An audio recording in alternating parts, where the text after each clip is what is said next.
Hi friends, welcome back to M D vlogs in Kannada YouTube channel. ಹೇಗಿದ್ದೀರಾ ಎಲ್ಲರೂ? ಚೆನ್ನಾಗಿದ್ದೀರಾ ಅಂತ ನಾನು ಭಾವಿಸ್ತೀನಿ. ಹಾಗೆಯೇ ಇದು ಬಂದ್ಬಿಟ್ಟು ಅಮ್ಮ ಮನೆಯಲ್ಲಿನ ಮಂಡೇ ವ್ಲಾಗ್ ಆಗಿರುತ್ತೆ. ವ್ಲಾಗ್ನ ಸ್ಟಾರ್ಟ್ ಮಾಡೋಕ್ಕಿಂತ ಮುಂಚೆ ಯಾರೆಲ್ಲ ನನ್ನ ಚಾನಲ್ನ ಸಬ್ಸ್ಕ್ರೈಬ್ ಮಾಡ್ಕೊಂಡಿಲ್ಲ, ಪ್ಲೀಸ್ ದಯವಿಟ್ಟು ಸಬ್ಸ್ಕ್ರೈಬ್ ಮಾಡ್ಕೊಳ್ಳಿ ಅಂತ ಹೇಳ್ತಾ ಬನ್ನಿ ವ್ಲಾಗ್ನ ಸ್ಟಾರ್ಟ್ ಮಾಡೋಣ. ನನ್ನ ಮಾರ್ನಿಂಗ್ ಅಂತೂ ಬೆಳಗ್ಗೆನೇ ಟೀ ಜೊತೆ ಸ್ಟಾರ್ಟ್ ಆಯಿತು. ಟೀ ಎಲ್ಲ ಕುಡಿದಿದ್ದಾದಮೇಲೆ ನನ್ನ ತಂಗಿ ಇಲ್ಲಿ ಬ್ರೇಕ್ಫಾಸ್ಟ್ ತಿನ್ನೋದಕ್ಕೆ ಅಂತ ಮಾವಿನಕಾಯಿ ಕಟ್ ಮಾಡ್ತೀನಿ ಅಂತ ಹೇಳಿದ್ಲು. ಸರಿ ಮಾವಿನಕಾಯಿ ಕಟ್ ಮಾಡಿ ನೋಡೋಷ್ಟೊತ್ತಿಗೆ ಈಗ ಹುಳಗಳು ಆಚೆ ಬರೋದು. ಯಪ್ಪ, ಎಷ್ಟೊಂದು ಹುಳ ಇತ್ತು ಅಂದರೆ ನಿಜವಾಗ್ಲೂ ನೋಡಿದೆ ಶಾಕ್ ಆಯಿತಪ್ಪ. ನೋಡೋಕ್ಕೆ ಒಂಥರ ಅಸಹ್ಯ ಆಗ್ತಾಯಿತ್ತು.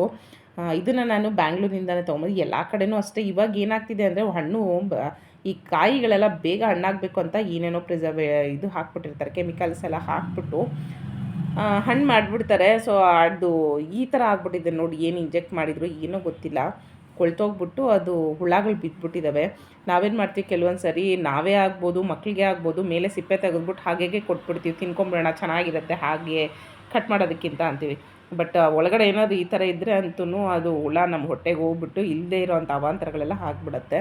ಅದಕ್ಕೋಸ್ಕರ ನಾವಾಗಲಿ ಮಕ್ಕಳಿಗಾಗಲಿ ಕೊಡೋವಾಗ ಅದನ್ನ ನೀಟಾಗಿ ಕಟ್ ಮಾಡಿ ಏನಾದ್ರು ಇದೆಯಾ ಇಲ್ವಾ ಅಂತ ಒಂದಕ್ಕೆ ಎರಡು ಸರಿ ಚೆಕ್ ಮಾಡಿಬಿಟ್ಟು ನಾವು ಮಕ್ಕಳಿಗೆ ಕೊಟ್ಟರೆ ತುಂಬಾ ಒಳ್ಳೆಯದು.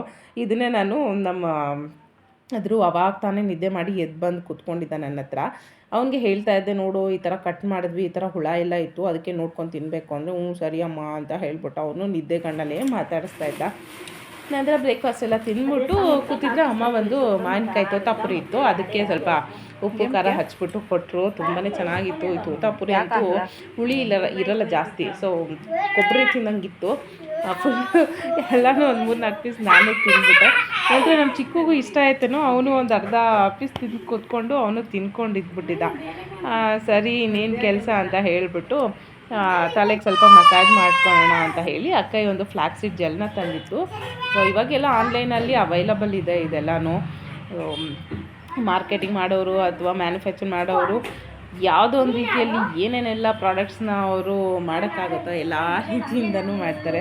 ಸೊ ಅದೇ ಥರ ಈ ಒಂದು ಫ್ಲ್ಯಾಕ್ಸೀಡ್ ಜೆಲ್ಲೂ ಸಹ ಈಗ ಬಂದುಬಿಟ್ಟಿದೆ. ಮೊದಲೆಲ್ಲ ಈ ಒಂದು ಫ್ಲ್ಯಾಕ್ಸೀಡ್ಸ್ನ ನಾವು ಬೇಯಿಸ್ಬಿಟ್ಟು ಅದರಲ್ಲಿ ಜೆಲ್ ಮಾಡ್ಕೊತಾ ಇದ್ವಿ. ಪಾಪ ಅವ್ರಿಗೆ ಗೊತ್ತಾಗ್ಬಿಟ್ಟಂಗಿದೆ, ತುಂಬ ಕಷ್ಟಪಡ್ತಾರೆ ಆ ಒಂದು ಬೇಯಿಸೋದು, ಹಿಂಡಿ ಅದು ಜೆಲ್ ತೆಗಿಯೋದೆಲ್ಲ ತುಂಬ ಕಷ್ಟ ಆಗುತ್ತೆ ಇವ್ರಿಗೆ. ನಾವೇ ಇದನ್ನು ಮ್ಯಾನುಫ್ಯಾಕ್ಚರ್ ಮಾಡಬೇಡ ಅಂತ ಹೇಳಿಬಿಟ್ಟಿದೆ ಈ ಒಂದು ಜೆಲ್ನ ತಯಾರಿಸಿದ್ದಾರೆ. ಸೊ ತುಂಬಾ ಈಸಿ, ಬಟ್ ತುಂಬಾ ಕಾಸ್ಟ್ಲಿ ಸಹ. ಈಸಿಯಾಗಿ ಒಂದು 100 ಗ್ರಾಮ್ 200 ಗ್ರಾಮ್ 40-60 ರುಪೀಸ್ಗೆಲ್ಲ ಬಂದ್ಬಿಡುತ್ತೆ. ಅಂಥದಕ್ಕೆ ಈ ಒಂದು ಸಣ್ಣ ಬಾಟ್ಲಿಗೆ ನಾವು 250 ರುಪೀಸ್ ಕೊಟ್ಬಿಟ್ಟು ತಲೆಗೆ ಹಚ್ಕೋಬೇಕು. ಬಟ್ ಟೈಮ್ ಇಲ್ಲದೆ ಇರೋರ್ಗಂತೂ ತುಂಬಾ ಯೂಸ್ ಆಗುತ್ತೆ. ಬಟ್ ಮನೆಯಲ್ಲಿ ಆರಾಮಾಗಿ ನಾವು ಸೀಡ್ಸ್ನ ತೊಗೊಂಬಂದು ಜೆಲ್ ಮಾಡ್ಕೊಂಡು ಹಾಕ್ಕೊಂಡ್ರೆ ಇದ್ದಿದ್ದು ಒಳ್ಳೆಯದೇ. ಸರಿ ಅಕ್ಕ ತಂದಿತ್ತು, ಹಾಕ್ತೀನಿ ಬಾ ಅಂದ್ಲು. ಸರಿ ಅಂತ ಹಾಕ್ಸ್ಕೊತಾ ಇದ್ದೆ. ನಾನು ಹೇರ್ ಕೇರ್ ಅಂತೂ ಮಾಡೋದು ತುಂಬಾ ಕಮ್ಮಿ ಆಗಿಬಿಟ್ಟಿದೆ. ಮುಂದೆ ನೋಡ್ಬೋದು ನನಗೆ ಫೋರ್ಹೆಡ್ಡಲ್ಲಿ ಕೂದಲು ಎಷ್ಟು ತೆಳುವಾಗ್ಬಿಟ್ಟಿದೆ ಅಂತ. ಇದೆಲ್ಲ ಯೂಸ್ ಮಾಡಿದ್ರೆ, ಸ್ವಲ್ಪ ಹೇರ್ ಕೇರ್ ಮಾಡಿದ್ರೆ ನಮಗೆ ಆರಾಮಾಗಿ ಈ ಒಂದು ಬೇಬಿ ಹೇರ್ಸ್ ಎಲ್ಲ ಸಹ ಬೆಳೆದು ಬಿಡುತ್ತೆ. ಅದೇ ಹೇಳ್ಕೊಂಡು ಜೆಲ್ ಹಚ್ಚಿ ನಮ್ಮ ಅಕ್ಕ ಅಂತೂ ತುಂಬಾ ಚೆನ್ನಾಗಿ ಮಸಾಜ್ ಮಾಡ್ತಾಳೆ. ಒಂದು ಸ್ವಲ್ಪ ಹೊತ್ತು ಮಸಾಜು ಮಾಡಿದ್ಲು. ಜೆಲ್ ಹಾಕ್ತಾಯಿದ್ರೆ ಫುಲ್ ತಣ್ಣಗೆ ನನ್ನ ಸ್ಕಲ್ಲೆಲ್ಲನೂ ಸಖತ್ತಾಗಿತ್ತು. ಅದೇ ಹೇಳ್ಕೊಂಡು ಮಾತಾಡಿಕೊಂಡು ಮಸಾಜ್ ಮಾಡ್ಕೊಂಡಿದ್ವಿ. ಆಮೇಲೆ ನಾನು ಫೋರ್ಹೆಡ್ ತೋರಿಸ್ತಾ ಇದ್ದೀನಿ ನೋಡಿ. ನನ್ನ ಫೋರ್ಹೆಡ್ ಮೇಲೆ ಎಷ್ಟೊಂದು ಪಿಂಪಲ್ಸ್ ಬಂದುಬಿಟ್ಟೆ, ಸಣ್ಣ ಸಣ್ಣಗೆ ಒಂಥರ ಅಲರ್ಜಿ ಥರ ಆಗೋಗ್ಬಿಟ್ಟಿದೆ. ನನ್ನ ಮುಖದ ಮೇಲೆ ಅಂತೂ ಒಂದು ಪಿಂಪಲ್ಲೂ ಬರೋದಿಲ್ಲ, ಬಂದರೂ ಸಹ ಅದು ಮಾರ್ಕ್ ಸಮೇತ ಹೋಗ್ಬಿಡುತ್ತೆ, ಇರೋದಿಲ್ಲ. ಇದು ಯಾಕಪ್ಪ ಆಯಿತು ಅಂದರೆ ನಾನೊಂದು ಸನ್ಸ್ಕ್ರೀನ್ ಲೋಷನ್ನ ತೊಗೊಂಡೆ, ಅಂದರೆ ಲೋಷನ್ ಅಲ್ಲ ಜೆಲ್ನ. ಸೊ ಆ ಸನ್ಸ್ಕ್ರೀನು ಮೆಡಿಕೇಟೆಡ್ ಮತ್ತು ತುಂಬಾ ಫೇಮಸ್ ಆಗಿರೋಂಥ ಒಂದು ಸನ್ಸ್ಕ್ರೀನು. ಅದನ್ನು ನಾನು ಸರಿ ಪ್ರಮೋಷನ್ ಹೋಗ್ತಾ ಇದ್ದೀವಿ, ತುಂಬ ಬಿಸಿಲಲ್ಲಿ ಸುತ್ತಾಡಬೇಕು ಅಂತ ಹೇಳಿಬಿಟ್ಟು ನಾನು ಯಾವತ್ತೂ ಸನ್ಸ್ಕ್ರೀನ್ ಎಲ್ಲ ಯೂಸ್ ಮಾಡ್ತಾಳೆ ಅಲ್ಲ. ಯಾಕಂದರೆ ನಾನು ನ್ಯಾಚುರಲಾಗಿ ಹಾಗೆ ಬಿಟ್ಬಿಟ್ಟು ಸನ್ಸ್ಕ್ರೀನ್ ಎಲ್ಲ ಹಾಕೋವಂಥದ್ದು. ಹಾಕಿದ್ರೆ ತುಂಬ ಒಳ್ಳೆಯದು ಅಂತ ಹೇಳ್ತಾರೆ. ಬಟ್ ನಾನು ಆಲ್ರೆಡಿ ಫಸ್ಟ್ ಟೈಮ್ ಯೂಸ್ ಮಾಡಿದ್ದೆ, ಬಟ್ ನನಗೆ ಪಿಂಪಲ್ ಬಂತು, ಸರಿ ಬಿಟ್ಬಿಟ್ಟಿದ್ದೆ. ಮತ್ತು ಈಗ ಒಂದು 15 ಡೇಸ್ ಬ್ಯಾಕ್ ಸನ್ಸ್ಕ್ರೀನ್ನ ಅಪ್ಲೈ ಮಾಡಿಕೊಂಡು ಪ್ರಮೋಷನ್ಸ್ಗೆ ಹೋದೆ. ಬಟ್ ಮಾರನೇ ದಿನ ನೋಡೋಸಿಗೆ ಒಂದೆರಡು ಪಿಂಪಲ್ ಬಂತು. ಸರಿ ಏನು ಪರವಾಗಿಲ್ಲ, ಅಡ್ಜಸ್ಟ್ ಆಗೋವರೆಗೂ ಹಿಂಗೆ ಅಲ್ವಾ ಅಂತ ಇನ್ನೊಂದು ಸರಿ ಹಚ್ಕೊಂಡು ನೋಡಿದ್ರೆ ಫುಲ್ಲು ಆ ಥರ ಸಣ್ಣಗೆ ಆಗೋಯ್ತು. ಸರಿ ಅದು ಮುಖಕ್ಕೆ ಹಚ್ಕೊಂಡೋದು ಬೇಡ ಅಂತ ಹೇಳಿಬಿಟ್ಟು ಸರಿ ಕೈಗಾದರೂ ಹಾಕ್ಕೋಣ, ಯಾಕಂದರೆ 500 ರುಪೀಸ್ ಕೊಟ್ಟು ತೊಗೊಂಡಿದ್ದೆ, ಅದನ್ನು ವೇಸ್ಟ್ ಆಗಿಬಿಡುತ್ತಲ್ಲ ಅಂತ ಕೈಗೆ ಹಚ್ಕೊಂಡ್ರೆ ಕೈ ಮೇಲೂ ಬಂದುಬಿಡೋದ. ನೋಡ್ಬೋದು ಸಣ್ಣ ಗುಳ್ಳೆಗೆ, ನನ್ನ ಫೋರ್ಹೆಡ್ ಮೇಲೆ ಯಾವ ಥರ ಸಣ್ಣದು ಗುಳ್ಳೆಗಳಾಗಿದೆಯೋ ಅದೇ ಥರ ನನ್ನ ಕೈ ಮೇಲೆಲ್ಲ ಗುಳ್ಳೆಗಳಾಗೋಕ್ಕೆ ಸ್ಟಾರ್ಟ್ ಆಯಿತು. ಇದೇನೋ ಇದು ನನ್ನ ಸ್ಕಿನ್ಗೆ ಆಗೋದೇ ಇಲ್ಲ ಅನಿಸ್ಬಿಟ್ಟು ಸರಿಪ್ಪ ಇನ್ಮೇಲಿಂದ ಈ ಸನ್ಸ್ಕ್ರೀನ್ ಕೊಡಬೇನೇ ಬೇಡ, ಇದ್ರ ಗೋಜಿಗೆ ಹೋಗೋದು ಬೇಡ, ನಾರ್ಮಲಾಗಿ ನಾನು ಒಂದು ಮಾಯಿಶ್ಚರೈಸರು ಮತ್ತು ಚಿಕ್ಕ ವಯಸ್ಸಿಂದನೂ ಹಾಕ್ಕೊಂಬಂದಿರೋಂಥ ಫೇರ್ ಆ್ಯಂಡ್ ಲವ್ಲಿನೇ ನಾನು ಈಗಲೂ ಯೂಸ್ ಮಾಡೋದು. ಅದನ್ನು ಯೂಸ್ ಮಾಡ್ಕೊಂಡು ಇದ್ಬಿಡೋಣ, ಇದರೆಲ್ಲ ನಮ್ಮ ತಂಟೆಗೆ ಬೇಡ, ನಮಗೆ ಸನ್ಸ್ಕ್ರೀನು ಅಂತ ಹೇಳಿ ಡಿಸೈಡ್ ಮಾಡಿಬಿಟ್ಟಿದ್ದೀನಿ. ಯಾಕಂದರೆ ಪಿಂಪಲ್ಸೇ ಇರೋ ಮುಖದ ಮೇಲೆ ಈ ಥರ ಬಂದುಬಿಟ್ಟಿದೆ, ನನಗಂತೂ ತಲೆ ಕೆಟ್ಟಂಗೆ ಆಗೋಗ್ಬಿಟ್ಟಿದೆ, ಏನಪ್ಪ ಮಾಡೋದು ಅಂತ ಹೇಳಿಬಿಟ್ಟು ಸರಿ ಇನ್ನೇನು ಮಾಡೋಕ್ಕಾಗಲ್ಲ ಅಲ್ವಾ, ಬಂದಿರೋದನ್ನ ಇನ್ನು ನಾವು ಅದನ್ನ ಕೇರ್ ಮಾಡಬೇಕು ಅಂತ ನಾನು ಜಾಸ್ತಿ ಏನೂ ಮಾಡ್ತಾಯಿಲ್ಲ. ಬಟ್ ಪಿಂಪಲ್ ಬಂದಾಗಂತೂ ನಾವು ನಾನು ಏನು ಮಾಡ್ತಿದ್ದೀನಿ ಅಂದರೆ ಪಿಂಪಲ್ಗೆ ಇಡೋಕ್ಕೆ ಕ್ರೀಮು ಸಹ ಏನು ಅಂತ ಗೊತ್ತಿಲ್ಲ, ಯಾಕಂದರೆ ನಾನು ಹಚ್ಚೋದೇ ಇಲ್ಲ. ಅದಕ್ಕೋಸ್ಕರ ಸರಿ ಈ ಒಂದು ಟೂತ್ಪೇಸ್ಟ್ ಬರುತ್ತಲ್ಲ ಕೋಲ್ಗೇಟು, ಅದು ಜೆಲ್ ಇರಬಾರ್ದು, ಜೆಲ್ ಥರ ಇರಬಾರ್ದು. ಆ ಥರ ಒಂದು ಟೂತ್ಪೇಸ್ಟ್ನ ಗುಳ್ಳೆ ಮೇಲೆ ಇಟ್ಬಿಟ್ರೆ ಆ ಗುಳ್ಳೆ ಸ್ವಲ್ಪ ಕಮ್ಮಿ ಆಗಿಬಿಡುತ್ತೆ ಸೈಜು, ಹಾಗೆ ಕಮ್ಮಿ ಆಗಿಬಿಡುತ್ತೆ ಅಂತ ಹೇಳಿದರು. ಅದಕ್ಕೋಸ್ಕರ ಈ ಒಂದು ಇದು ಏನಂತಾರೆ ಪೆಪ್ಸೋಡೆಂಟ್ನ ನಾನು ಗುಳ್ಳೆ ಮೇಲೆ ಇಡ್ತಾಯಿದ್ದೀನಿ. ಸ್ವಲ್ಪ ಪರವಾಗಿಲ್ಲ, ಅದನ್ನು ಇಟ್ಟೆ ನನಗೆ ಪಿಂಪಲ್ಸ್ ಎಲ್ಲ ಸ್ವಲ್ಪ ತುಂಬಾ ಕಮ್ಮಿ ಆಗಿಬಿಟ್ಟಿದೆ. ಸರಿ ಮತ್ತು ಇದು ಬಂದ್ಬಿಟ್ಟು ನಮ್ಮ ಮನೆಗೆ ಬಂದಿರೋಂಥ ಹೊಸ ಬೆಡ್ಡು ಅಪ್ಪ ಮಾಡಿಸಿದ್ದು ಮಂಚ ಮತ್ತು ಒಂದು ದೊಡ್ಡದು ಬೆಡ್.